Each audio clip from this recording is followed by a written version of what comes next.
আজ মহাষষ্ঠী। দেবী দুর্গার মর্তে আগমনের মধ্য দিয়ে শুরু হলো শারদীয় দুর্গোৎসবের। রাজধানী সহ সারা দেশে মন্দির মণ্ডপে চলছে দেবী দুর্গাকে অধিষ্ঠিত করার আয়োজন।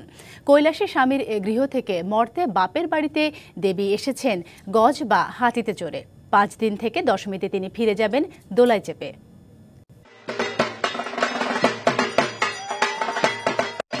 চণ্ডীপাঠ, ঢাক ঢোলের বাজনা, ঘণ্টা, কাসর, উলুধ্বনি, ধূপ, আগরবাতি, আলপনা এসবই দুর্গতি নাশিনী দেবী দুর্গাকে মর্তে আমন্ত্রণের আয়োজন। মন্ত্রপাঠ ও আরাধনায় আমন্ত্রণ জানানো হয় সিদ্ধিদাত্রীকে। সূর্যের রশ্মি থেকে সৃষ্ট গৌরী কৈলাস ছেড়ে বাপের বাড়ি পা রাখলেন। পুরাণ মতে রামচন্দ্র এই ষষ্ঠীর দিনেই অকাল বোধন করলেন, আর তিনি পূজায় দেবীকে জাগিয়ে তোলেন। তাই তো বেলতলায় জবা, দুর্বা, ধান দিয়ে চলে দেবীর বোধন। অশুভ শক্তির বিনাশে মঙ্গলময়ীর জাগরণের জগতে সুর শক্তি প্রতিষ্ঠার প্রার্থনা করেন ভক্তরা। আরতিতে ছিল শান্তির প্রার্থনা। ইউনিভার্সাল কার্ডিয়াক হসপিটাল, আপনার হৃদয়ের আরো কাছে।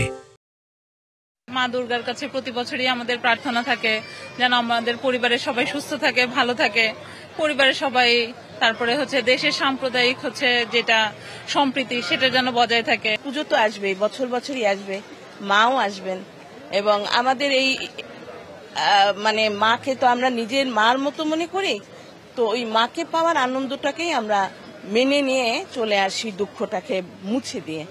কার্তিক, গণেশ, লক্ষ্মী ও সরস্বতী 4 সন্তানকে নিয়ে উমা বাপের বাড়ি এলেন গজে চড়ে। দশমীতে মর্তলোক ছাড়বেন দোলায় চেপে। দেবীর চৈতন্যেই তো জারিত রয়েছে সমস্ত নিখিল জগৎ। তাই ত্রিনয়নীর আরাধনায় মগ্ন সনাতনীরা। সন্তানের মঙ্গল কামনায় মায়েদের বিশেষ প্রার্থনা। প্রত্যেকে মার কাছে প্রার্থনা করি যে আমরা যেন সারা বছরই ভালো থাকতে পারি, যে যেখানে আছে সবাই যেন ভালো থাকে। একটু বেশি প্রত্যাশা থাকবে সেটা হচ্ছে দেশের সার্বিক পরিস্থিতির যাতে উন্নতি হয়, সবার ঘরে ঘরে মঙ্গল প্রতিষ্ঠিত হোক, কোনো অশুভ বার্তা যেন কোথা থেকে না আসে, কোনো অমঙ্গল সূচক যেন কোনো কিছু না ঘটে। Sultana Swarna, BBC news, Dhaka.